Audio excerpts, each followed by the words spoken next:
what a great day to sew something wonderful. I'm Kia with Kia B, and today we are working on clue number 5 of our Cotton Cuts Puzzle Mystery Quilt.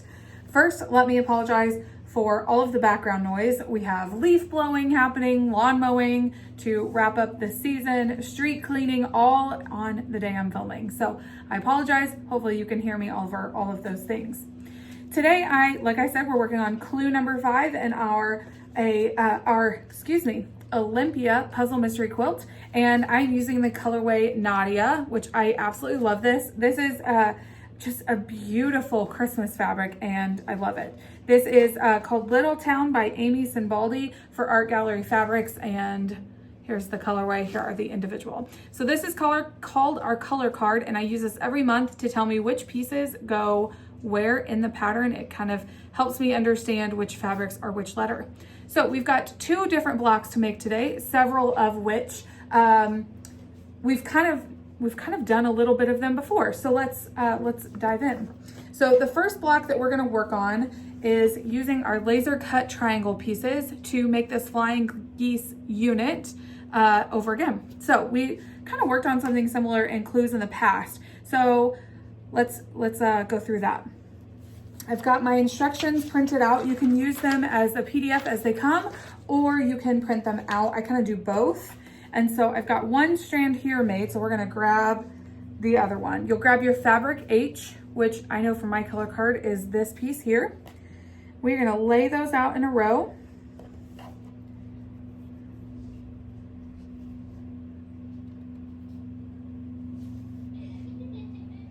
Just like that. Now we want to grab our fabric B, and we have 2 different cuts of fabric B. We have a larger triangle and a smaller triangle. Our smaller triangle are going to go on the ends. We want to line up this flat edge to our fabric H, making sure the right sides are up, and then we grab our larger fabric B.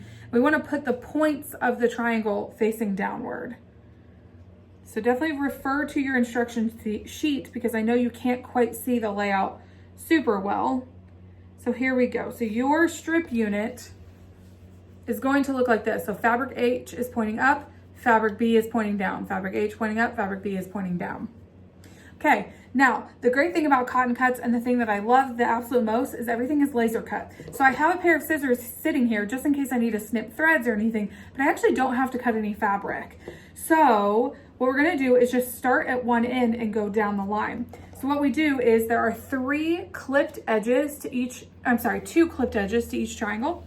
And so we're gonna line those up with the clipped edges of our fabric H. So let me show you. Our straight edges all line up. So you will have 3 all together. And your unit should look something like this with right sides together. You'll line up and sew 1/4 inch down that diagonal. Now I've said this quite a few times before, but this is our bias edge. So this is where the stretching happens. You want to make sure not to manipulate this very much. Stick a pin in there if you're nervous about it, and then sew 1/4 inch seam all the way down.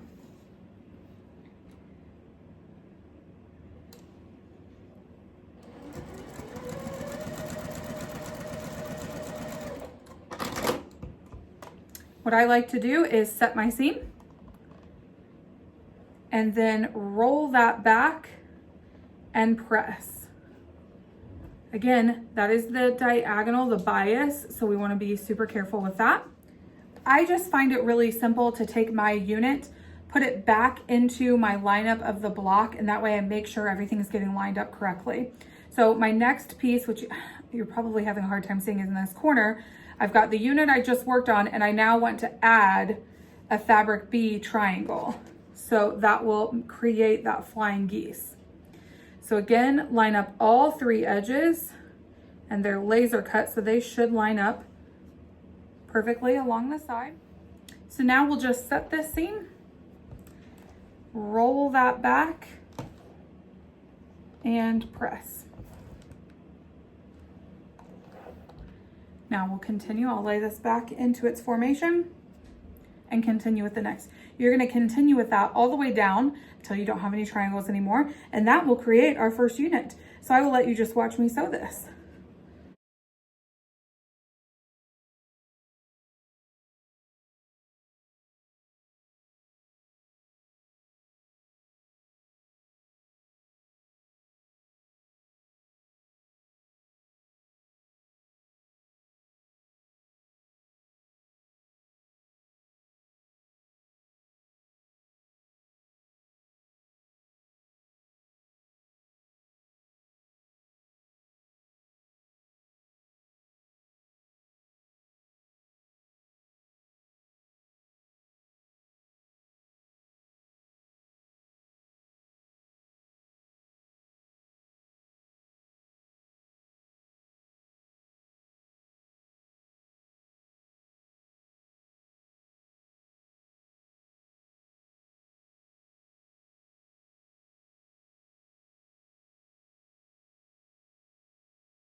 Okay, and there is our second strip unit.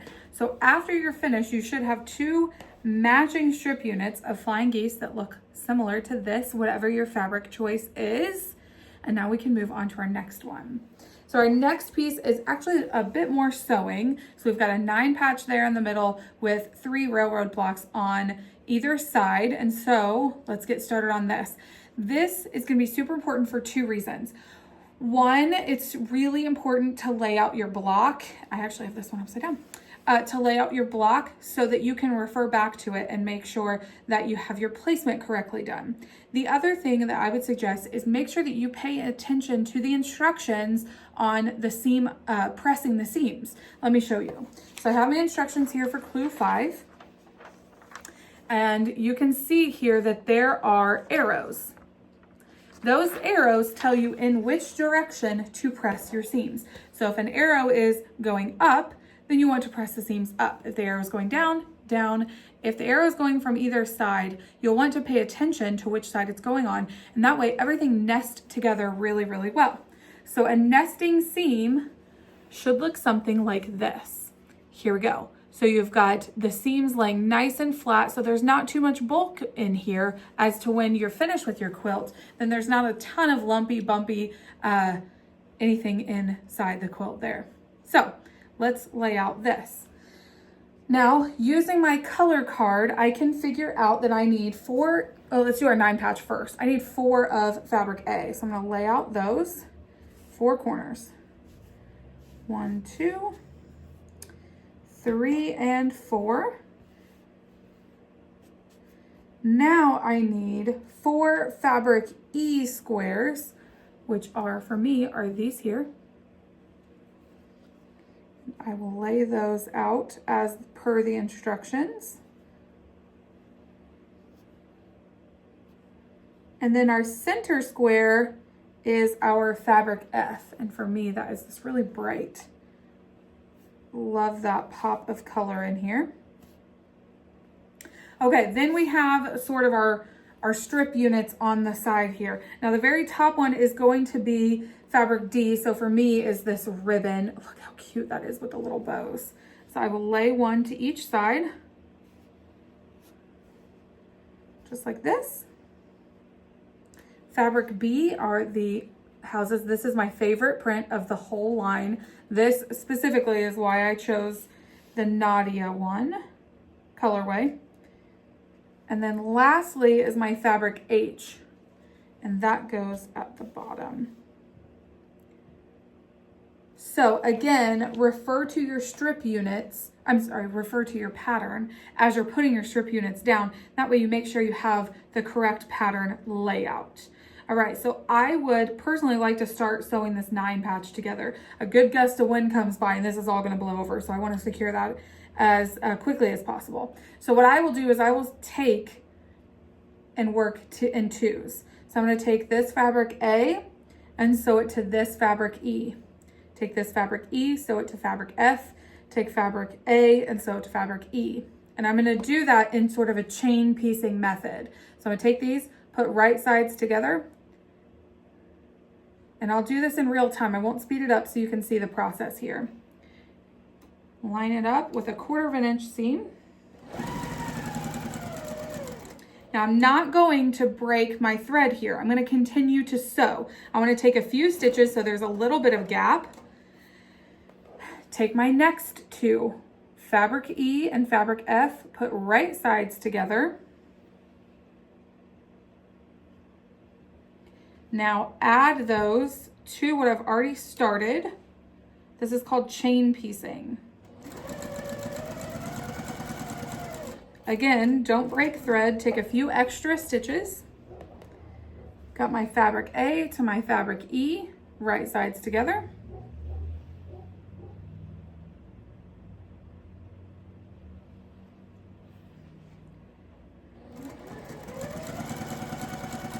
Now after you get that 3rd unit, you will want to break thread here.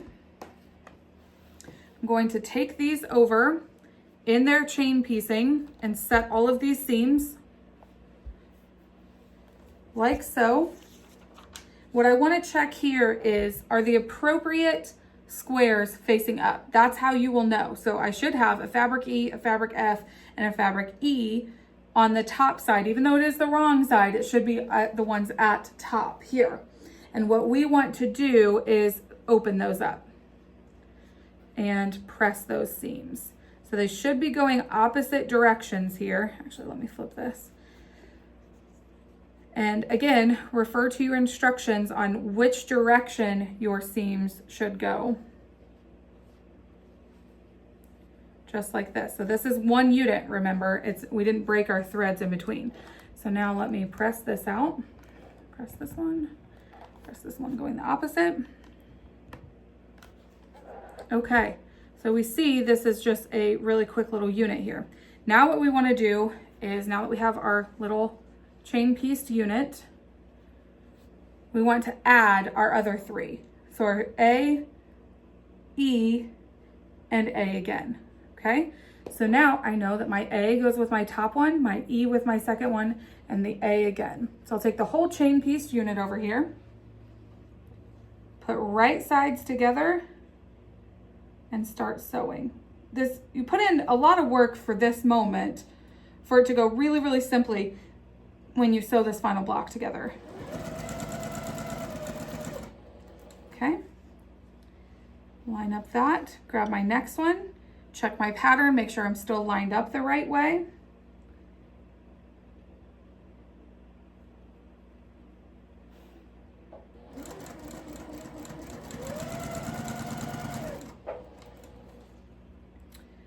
Grab my next one, check my pattern, make sure I'm still lined up correctly.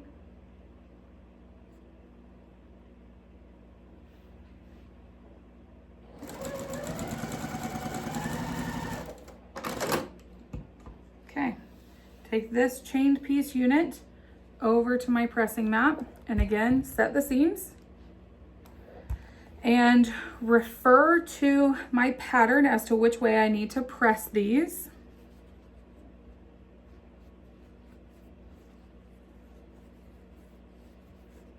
Might have to do a little bit of fidgeting. And if this is too much, like if maybe chain piecing just isn't at your speed just yet, do it individually. There's no problem at all. This is just a little time saving, something you can work up to. Okay, so our 9 patch is starting to take shape here. I'm gonna give it each row one final press. Okay, so do you see now how our 9 patch is all sewn together now?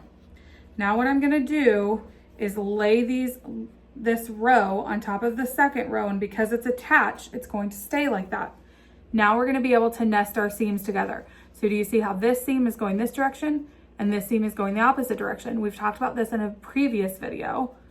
You're gonna nest those together. They kind of click together. We will take that over to our sewing machine and sew 1/4 inch. Now I stop about halfway and I make sure that my other 2 seams are nesting together.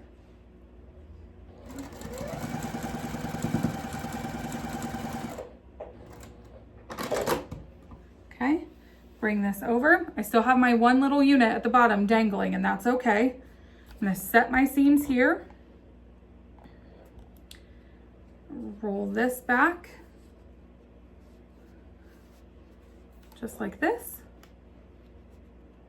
And press. Okay, the top of our 9 patch is already finished. Now let's add our bottom block. Again, right sides together. Make sure those seams click. Head over to my sewing machine. If this makes you uneasy, make sure you use pins. That's a great way. This is a great reason to use pins right here.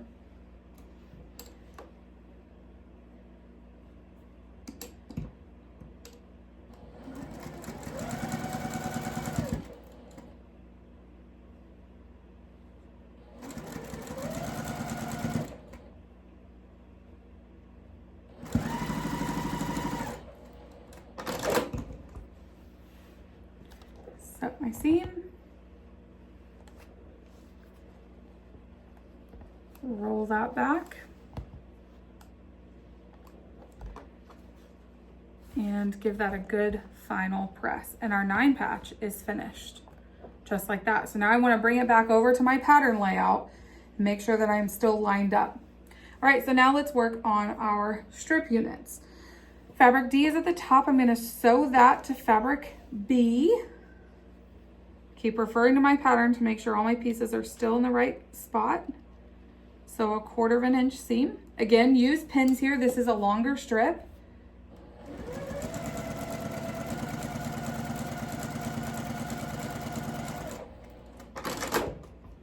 Okay, and I want to refer to my pattern for which way to press this.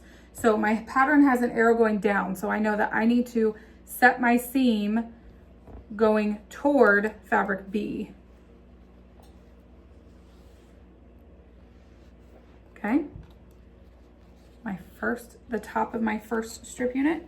Now we'll take fabric H, right sides together with fabric B, over to the sewing machine.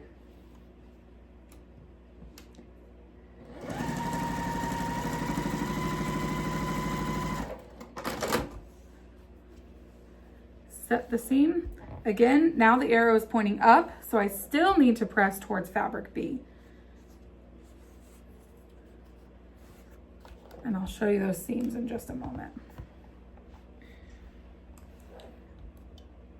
Okay, so see our seams are going towards the middle there. So that way, when we click our seams together with our 9 patch, they're going the same direction. I love how the company does that for you. Most patterns will tell you pressing instructions. So now we just do one more unit that looks just like that.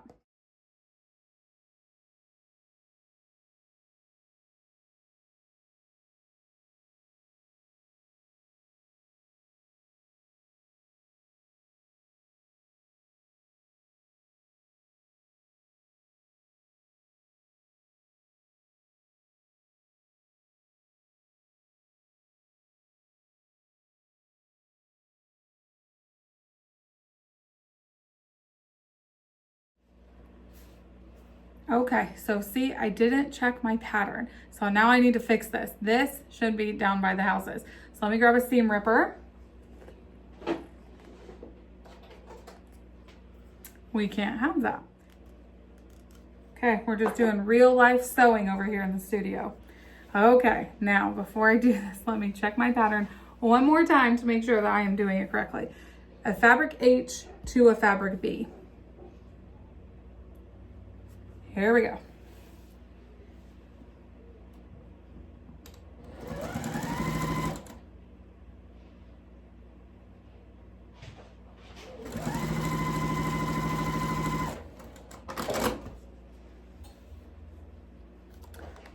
Press that out.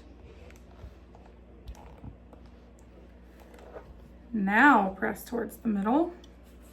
When I picked that up, I thought, why is that seam not going the right direction? We've got kids playing today. Now, if we've done everything correctly, it should nest really nicely. So now we just have 3 blocks to sew together. So we will take our 9 patch, fold it over, right sides together, and look at that. Our seams nest beautifully. So let's do a 1/4 of an inch seam down the side.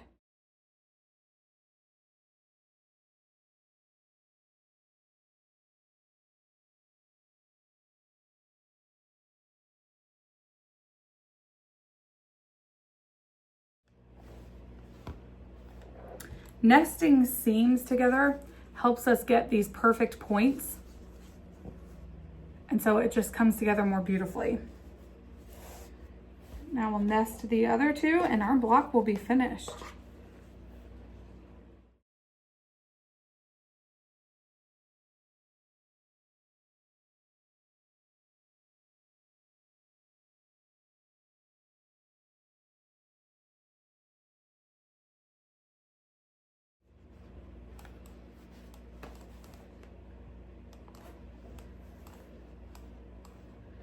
And just like that, we have our second block. So after you're done with clue 5, you should have a block that looks like this with a matching block that looks just the same, and 2 of our flying geese units, our strips, flying geese strips. There are more than 1 flying geese unit, and that is clue 5. All right, well, I hope that you enjoyed this tutorial and just putting our clue 5 back together. I'm so intrigued at what this block is turning out to be. We are halfway through now, and oh my goodness, I just Cannot wait for this all to come together. So thank you for joining me in the hive today, and we hope you have a great week.